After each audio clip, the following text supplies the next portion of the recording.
while back, I did a video about the worst takes from commentators outside the MMA bubble, and wow, were there some stupid ones. But you know what? Our own sport has produced quite a few takes that are just as inexcusable, so it's time to take a look in the mirror and count down the 10 worst takes from MMA commentators. I'm Tommy, by the way. Real quick note about criteria. I didn't want this to be in-the-moment bad takes like live during a fight. I wanted these to have been thought out and still awful. That said, there's one exception, but we'll get there when we get there. All right, number 10. The eyes have it. After the disaster ending to Aspinall gone, I knew there was going to be ridiculous takes flying around all over the place, and ESPN did not disappoint when they paired hot take machines Chael Sonnen and Anthony Smith together to discuss the eye poke finish to the fight.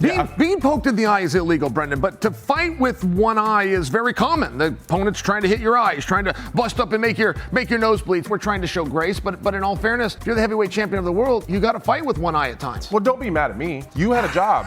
And you didn't do your job. I'm not saying it's Tom's fault, and I'm not gonna, pretend that I know how bad it is or isn't. I think Chael made a poetic point that you have to be used to or willing to fight with one eye. I did it in Singapore. Oh, well, if you did it in Singapore, then I guess it's fine. There's a pretty major flaw with this logic, and it's that he can't fucking see because of an eye poke. This isn't wear and tear that caused the eye to close that happens in a fight. This was fingers in a very specific moment that caused blindness. That's a pretty huge difference, and why exactly should a fighter who's unable to see due to a foul continue? Because it's good for the fans? You can't headline another card if you're not champion anymore. Sure, it's noble, but it's just absurd. That's bad business from guys who talk business quite a bit. Both men in the days after backtracked somewhat on their statements, but it didn't stop the internet from roasting them on the night. Number 9, count me out. Remember when Irene Aldana had that absolutely Sam Raimi absurd cut from an accidental head clash? I seriously doubt we could show it, but you can imagine it. Well, a lot of people were horrified by the severity, and Luke Thomas took that moment to express how wild such a cut makes the low fighter pay when you consider that this could be something that scars her badly for life for what will ultimately be peanuts. That's when Michael Bisping chimed in and said that it was a bad take because fighters take risks and you could die fighting on the prelims on a regional show. So fuck you, Luke Thomas. Now, I could break down why that's an awful take, but I'll let Luke, who replied, UFC is making more money than every other MMA promotion combined and doing so from those fighters assuming said risk. Sharing money on more equitable terms, given literally only one side is putting their lives on the line, seems pretty reasonable. As others also pointed out, making it to the highest level of the sport should make that massive risk worth more, not the shit-ass pay I'm sure Aldana makes relative to the danger. And yeah, you might get struck by lightning is not the best take on why fighters shouldn't get paid more. Number 8, classic Rogies.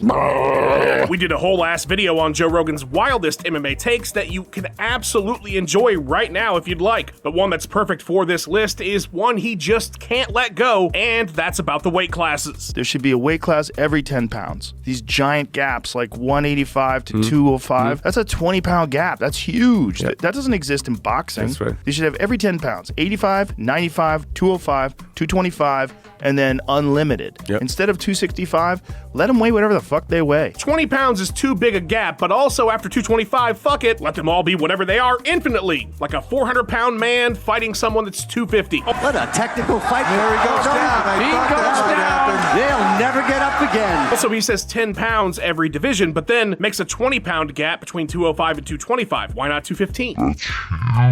But let's talk about the real problem here, and that's that in the UFC, this would be a disaster of disastrous proportions. The upper weight classes are already paper thin right now, and you want to spread them out even more. I do get that the gaps aren't consistent, but they've been this way now for so long that if you were to change them, you'd do more harm than good. It's easy to say on your podcast with 70 billion viewers listening to you ramble for 6 hours to say that we should just make it every 10 pounds, but in practice, this is one of Joe's worst takes.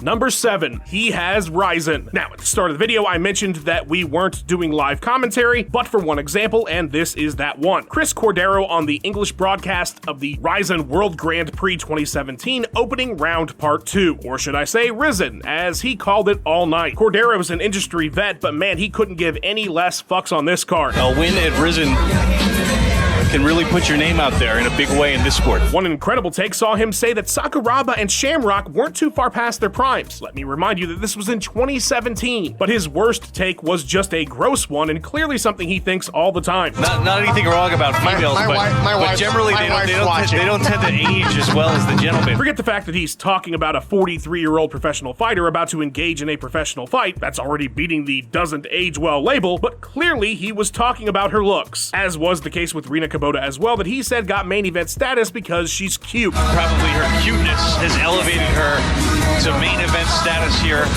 in the Rizin event that we're watching tonight. But I mean, let's not throw stones, Mr. Glass House. You're not exactly Randy Couture over there, aging like a superhuman. Number 6, stop the fight. Social media is a net negative on humanity and should be destroyed. That's my stance on it. But because that'll never happen and it does exist, the majority of us feel the need to spew our thoughts on anything and everything because why the fuck not? Commentators like Dan Hardy might have opinions of particular interest, though, given his expertise. But when you're constantly putting thoughts out there, you're bound to have a few L takes. And I think this is by far his biggest. I don't believe it's the fighter's responsibility to listen for the bell. There's a lot going on in there. It's easy to miss. Now, on its own, that's not a terrible take at all. But when you realize that this is in regards to Jermaine Durandamy versus Holly Holm, suddenly it's worthy of this list. Even if you were going to argue that GDR simply couldn't hear the horn, which, sure, that's fine, how are you going to justify her throwing shots over the referee? Like, there was a pretty big window on both of her late punches to not throw them, and she did it anyway. There's giving someone the benefit of the doubt, and then there's letting them get away with 2 strikes after the horn. Is the ref at fault for not controlling it better? Yes. But this take doesn't really apply to why this situation was a clusterfuck. Number 5, spider snub. Dominick Cruz is a contrarian. The guy is clearly an MMA genius, but he's also someone that likes to have a counterpoint just for the sake of it, and sometimes it's ridiculous. One of his takes that got the interwebs stirred up was during the weigh-in show for UFC 297. The panel was asked to list their top 5 middleweights of all time, and Doms were Mousasi, Weidman, Franklin, Romero, and Adesanya. Obviously missing was Anderson Silva, who was number 1 on everybody else's list on the panel. He's also probably number 1 on like 99% of fans' lists of middleweights. Initially, Dom didn't even bother to explain why Silva wasn't on the list until later when a deeper discussion of Silva was being had by others. Basically all Dom said was USADA. So essentially he's disqualifying him entirely because he feels he was a cheater. Most would argue that his only failure came after his reign and after a catastrophic injury, but okay, benefit of the doubt be damned. If that's how he feels, it's a hot take, but the problem is the rest of the list too. He says his criteria is about accomplishments, but then he puts Romero at 2 over 2 other champions, and when called on it, he said he was considering ability as well, but his justification for Adesanya was that he was the most accomplished. Dominick Cruz would not be good at MMA on point. Dummy. Not to mention, Yoel kinda might feel like he'd be in the same category as Silva if you were the type to eliminate a guy most people consider the greatest middleweight of all time because you thought he was taking performance enhancers. Just saying. Number 4, the P is for bait. So the thing about Chael Sonnen as a pundit is that he's engagement farming because it's the name of the game. The hot takes, the mispronounced fighter names, he knows it's going to drum up discussion, so there's almost too many to put in this list. And who knows what of it is sincere. Literally this week he was arguing that Ronda Rousey wasn't a star. I mean, there's a little bit to support those claims. There's just nothing to support it. She doesn't have a merchandise record. She doesn't have a pay-per-view record. She's not even in the top 10.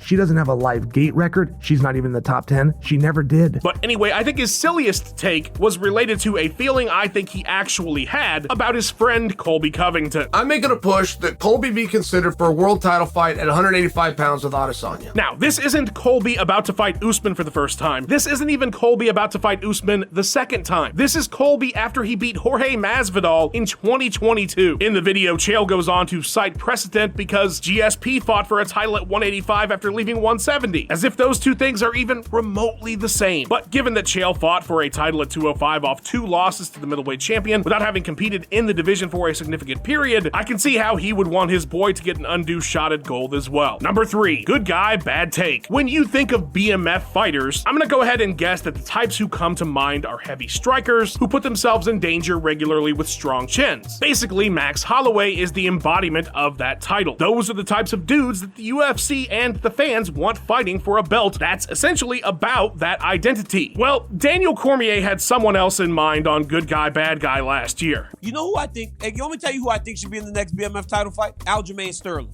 Put Aljo in the BMF title fight. Yes. Put Aljo in the BMF title fight. Ryan Clark's reactions are priceless, as are Chael's, which is to say he hardly reacts at all, because as we talked about, the man's career has been built on chaos. And wow, is this a wild take from DC. I mean, I get his point, it's badass to be able to dominate somebody grappling like he did Calvin Kattar, but my god, could he not have missed the concept of the BMF title any harder in Aljo's style as a fighter? I know it's a lighthearted show, but we can't just spew nonsense and not expect a call out. Number 2, let's not get it on. Big John McCarthy is a big man who was a big referee and honestly was super vital to the foundational period of the sport. But oh man, does he have some crazy takes now that he's a commentator. Easily his wildest is when he was asked about Nick Diaz wanting to fight Kamaru Usman in Big Bad 2022. You know, would I mind seeing him against Kamaru? No, I wouldn't, other than this. Kamaru would stand with him until he started getting lit up. And then he's going to go and use his wrestling, which he should. I don't think that Kamaru would end up standing up with Nick that long, that much out of the first round. What the fuck are you talking about, man? Why are you treating 2022 Nick Diaz, who had one of the most depressing showings ever after a 7-year layoff against Robbie Lawler, like he's 2013 Nick Diaz about to step into the cage with George St. Pierre? I'm the biggest Nick Diaz fan ever. I don't think Usman would have had any problems anywhere with Nick because it was 2022. Even more bizarre is the entire lack of pushback by co-host Josh Thompson. Not even pushback, how about a look of surprise or anything really? Nope, just a normal take about Nick Diaz forcing Kamaru Usman to wrestle in 2022. Number 1, good night, Overeem. When Alistair Overeem got suspended by Nevada in 2012 for having the testosterone levels of Kratos during a random test, the mixed martial arts world kinda collectively said, yeah, that checks out. Except for Goodnight Irene shouter himself, Michael Schiavello. Listen to this take on Inside MMA. But it's still 2 months away from his fight, and he hasn't technically cheated, because unless he pisses hot actually on the fight night, how has he possibly cheated? Yeah, guys, so long as you can get your T levels back down to human on the actual fight night, it's not cheating. Forget about all the training, recovery, strength, and conditioning you were able to do at superhuman levels in the lead up to the fight itself. So long as on the day of the fight, you're not injecting steroids into your ass, you're absolutely not cheating or gaining any kind of advantage. It's only steroids on the day or you're totally clean. To be fair to Mike, it was 2012 and this was the first ever random test by Nevada. So I can get some confusion and trepidation, but for an MMA commentator, this was a pretty rudimentary level of understanding about the benefits of steroids. You know who's all natty never popped once for steroids? The editor of this video, Luke Taylor. Please follow him on his socials, check out his YouTube channel, and ask him for some natty lifting tips. A big ol' thanks to all our channel members. Appreciate the shit out of you guys. Fight fans, hit the join button, and you get to see videos early sometimes, among other cool things. Like and subscribe if you got your T levels back down to 6 to 1. Leave a comment about which of these takes you thought was the dumbest or that you agreed with. And thank you so much for watching. Have a great day.